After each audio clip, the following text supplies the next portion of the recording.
안녕하세요. 평정하리의 송혜경입니다. 오늘은 주택 신축 판매업에 대해서 살펴보도록 하겠습니다. 첫 번째 개요입니다. 주택 신축 판매업이란 주택을 건설하여 판매하는 사업으로 이 주택에는 이에 부수되는 토지로서 건물이 전착된 면적의 5배 이내, 도시지역 외의 지역인 경우에는 10배 이내의 그 부수 토지를 포함합니다. 주택 신축 판매업과 관련된 특이사항을 한 3가지로 나누어서 살펴볼 텐데요. 첫 번째, 건설업자에게 도급을 주어서 주택을 신축하여 판매하는 경우에는 건설업으로 본다라고 규정이 되어 있습니다. 건설업으로 본다는 이 규정은 소득세법상 사업소득 과세 대상으로 해석한 것으로요. 건설회사에 일괄 도급을 주는 경우에는 한국표준산업분류표상 건설업이 아닌 부동산 매매업에 해당되는 부동산 분양 공급업으로 이제 해석을 하고 있습니다. 그래서 중소기업 특별세액 감면을 받을 수 없습니다. 두 번째, 주택이 일부에 설치된 점포 등 다른 목적의 건물이나 동일 지번상에 설치된 다른 목적의 건물이 당의 건물과 같이 있는 경우에는 다른 목적의 건물 및 그에 부수되는 토지는 주택에서 제외합니다. 즉, 이때 주택 부분이 신축 판매 소득은 건설업으로 분류를 하고요. 다른 목적의 건물 부분의 신축 판매 소득은 부동산 매매업으로 분류를 합니다. 따라서 주택과 다른 목적의 건물을 신축하여 판매하는 경우에는 각각 구분 기재하셔야 되고요. 이에 공통되는 필요 경비가 있는 경우에는 안분 계산을 해야 됩니다. 세 번째, 신축한 주택이 판매되지 아니하여 판매될 때까지 일시적으로 일부나 전부를 임대한 경우 다시 판매하는 경우에는 당해 주택의 그 판매 사업은 건설업으로 보고 있습니다. 다음으로 주택 신축 판매업의 세무 실무에 대해서 살펴보도록 하겠습니다. 첫 번째, 부가가치세 실무입니다. 주택 신축 판매업은 건설업으로서 부가가치세 납세 의무를 집니다. 하지만 국민주택 규모의 신축 판매와 그 건설 용역, 그리고 국민주택의 리모델링 건설 용역에 대해서는 부가가치세를 면제합니다. 부가가치세의 면세 범위를 보면은 첫 번째 국민주택 판매, 두 번째 국민주택과 함께 공급하는 부대 설비 등이 있습니다. 첫 번째 국민주택 판매입니다. 국민주택과 국민주택 건설 용역의 공급에 대해서는 부가가치세를 면제하고 있습니다. 여기서 국민주택이란 그 주택법상 개념으로서요. 국민주택 기금으로부터 자금을 지원받아 개량되는 주택으로서 주거의 용도로만 쓰이는 면적, 즉 주거 전용 면적이 일로 또는 한 세대당 85제곱미터, 수도권을 제외한 도시지역이 아닌 읍면 지역은 한 호, 한 세대당 주거 전용 면적이 100제곱미터 이하인 주택을 말합니다. 두 번째, 국민주택과 함께 공급하는 부대 설비 등입니다. 사업자가 국민주택 규모 이하의 아파트를 신축하여 분양하면서 그 주택 분양 계약 시 피분양자의 신청에 따라 발코니 샤시 설치 계약을 체결하고 주택 공급과 함께 발코니 그 샤시를 공급을 하면서 그 대가를 그 주택 분양 가액에 이제 포함하지 아니하여 받는 경우에는 국민주택 공급과는 별개의 공급으로서 부가가치세가 면제되지는 않습니다. 그럼 여기서 다중주택과 우리가 흔히 혼동하는 도시형 그 생활주택에 대해서 잠시 짚어보고 가겠습니다. 첫 번째, 다중주택입니다. 다중주택이란 3가지 요건을 모두 충족을 해야 되는데요. 첫째, 학생 또는 직장인 등 다수인이 장기간 거주할 수 있는 구조로 되어 있을 것. 둘째, 독립된 주거 형태가 아닐 것. 셋째, 연면적이 330제곱미터 이하이고 층수가 3층 이하일 것. 이상의 이 3가지 요건을 모두 충족하는 경우에 이러한 주택을 다중주택이라고 합니다. 이러한 다중주택에 대해 그 면세 판정 기준을 보면은요, 부가가치세가 면제되는 국민주택 규모의 주택 해당 여부는 한 동 전체의 그 전용 면적을 기준으로 해서 판단을 하고 있습니다. 이러한 다중주택의 세무 실무시 주의사항을 살펴보겠습니다. 첫째, 다중주택은 한 동 전체의 면적을 기준으로 해서 그 국민주택 여부를 판정하기 때문에 한 동 전체의 면적은 대부분 국민주택 규모를 초과합니다. 따라서 주택 신축 판매업으로 사업자 등록을 하는 경우에는 부가가치세 과세 사업자로 사업자 등록을 해야 합니다. 두 번째, 다중주택을 신축하기 위한 그 건설 용역 제공은요, 국민주택 건설 용역에 해당되지 아니하므로 부가가치세 그 과세 대상에 해당이 되기 때문에 세금 계산서를 발급하여야 합니다. 그럼 두 번째, 도시형 생활주택을 살펴보겠습니다. 도시형 생활주택이란 그 도시 지역에 건설하는 300세대 미만이 그 국민주택 규모에 해당하는 주택으로서 크게 단지형 연립주택, 단지형 다세대 주택, 그리고 원룸형 주택으로 구분을 하고 있습니다. 여기서 원룸형 주택을 잠시 살펴보면요. 첫째, 세대별로 독립된 주거가 가능하도록 욕실, 부엌을 설치할 것. 둘째, 욕실 및 보일러실을 제외한 부분을 하나의 공간으로 구성할 것. 하지만 주거 전용 면적이 30제곱미터 이상인 경우에는 두 개의 공간으로 구성을 할 수 있습니다. 셋째, 세대별 주거 전용 면적은 12제곱미터 이상, 그리고 50제곱미터 이하일 것. 넷째, 각 세대는 지하층에 설치하지 아니할 것. 이러한 요건을 충족하는 게 도시형 생활주택 중 원룸형 주택에 해당이 됩니다. 그러면 이러한 도시형 생활주택의 공급 및 건설 용역의 면세 여부를 살펴보면요.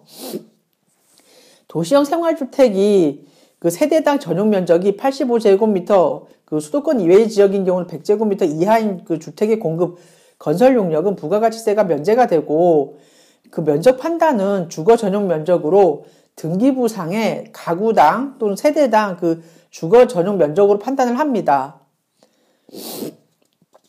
그럼 부가가치세 실무와 관련돼서 토지와 건물을 함께 공급하는 경우에 과세표준의 안분 계산에 대해서 살펴보겠습니다. 국민주택 규모 초과분을 신축 분양하는 주택 신축 판매업자가 주택을 분양하면서 분양계약서에 토지와 건물 가액을 구분 표시하고 그 부가가치세를 별도로 명시한 경우에는 그 금액을 과세표준으로 합니다. 하지만 이러한 토지 가액과 건물 가액의 그 구분 표시가 없거나 구분이 불분명한 경우에는 감정가액, 기준시가, 장부가액, 취득원가 순으로 안분 계산을 합니다. 세 번째, 매입세액의 안분 계산입니다. 주택 건설 용역과 관련된 건설 용역과 재화의 공급 등에 대한 매입세액은 실지 귀속에 따라 과세 관련 매입세액은 전액 공제하고요. 면세 관련 매입세액은 전액 불공제합니다. 또한 실지 귀속을 구분할 수 없는 그 공통 매입세액은 공급가액이 있는 경우에는 당해 과세기간의 공급가액 비율로, 공급가액이 없는 경우에는 예정 사용 면적 비율, 그 다음 매입가액 비율, 그 다음 예정 공급가액 비율로 안분 계산한 후에 과세기 사업과 그 면세 사업의 공급가액 또는 과세 사업과 면세 사업의 사용 면적이 확정되는 과세기간에 그 대한 납부세액을 확정 신고하는 때 당해 공통 매입세액을 정산을 합니다. 부가가치세 실무와 관련된 네 번째 사항인 세금 계산서 및 영수증의 발급에 대해서 말씀드리겠습니다. 주거용 건물이 공급인 경우 주택건설 사업자로 등록한 사업자가 국민주택 규모 초과인 그 아파트를 직접 건설하여 일반에게 분양하는 경우 영수증을 발급하여야 하나, 공급받는 자가 사업자인 경우에 그 사업자 등록증을 제시하면서 세금계산서의 발급을 요청하는 경우에는 세금계산서를 발급하여야 합니다. 그리고 국민주택은 건물분에 대하여 계산서 대신 영수증을 발급할 수 있습니다. 다음으로 소득세 실무에 대해서 말씀드리겠습니다. 첫 번째, 총수익 금액의 기속시기입니다. 주택 신축 판매업의 수입 시기는 대금을 청산한 날로 합니다. 하지만 대금을 청산하기 전에 소유권 이전 등기를 하거나 당해 자산을 사용 수익하는 경우에는 소유권 이전 등기일 또는 사용 수익일 중 빠른 날을 그 총수익 금액의 기속시기로 합니다. 따라서 장기 예약 매출인 경우에는 진행 기준을 적용하지 않습니다. 두 번째, 총수익 금액의 계산입니다. 주택 신축 판매업의 총수익 금액 계산은 매매 계약서상 실제 거래 가액으로 합니다. 당해 총수익 금액이 계산과 관련된 특이사항을 한 5가지로 나눠 살펴볼 텐데요. 첫째, 거주자가 기존 주택을 헐고 한 세대는 본인이 거주할 목적으로, 그리고 나머지 자녀 세대는 분양할 목적으로 다세대 주택을 신축하는 경우에 본인이 거주하는 세대에 대해서는 그 세대에 대한 가액은 총수익 금액에 산입을 하지 않습니다. 두 번째, 자가 소비인 경우입니다. 당해 사업자가 판매용으로 신축한 주택을 가사용으로 사용하는 경우에는 그날이 속하는 연도에 사업소득금액 계산에 있어 총수익 금액에 산입을 합니다. 세 번째, 자녀에게 증여한 경우입니다.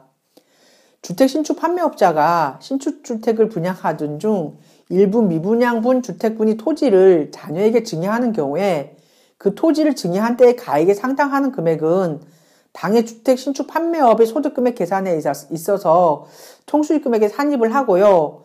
동토지의 취득가액은 총수익금액에 대응되는 그 경비로서 필요경비에 산입을 합니다. 네 번째, 폐업 시 미분양 주택에 대한 총수익금액 산입 여부입니다.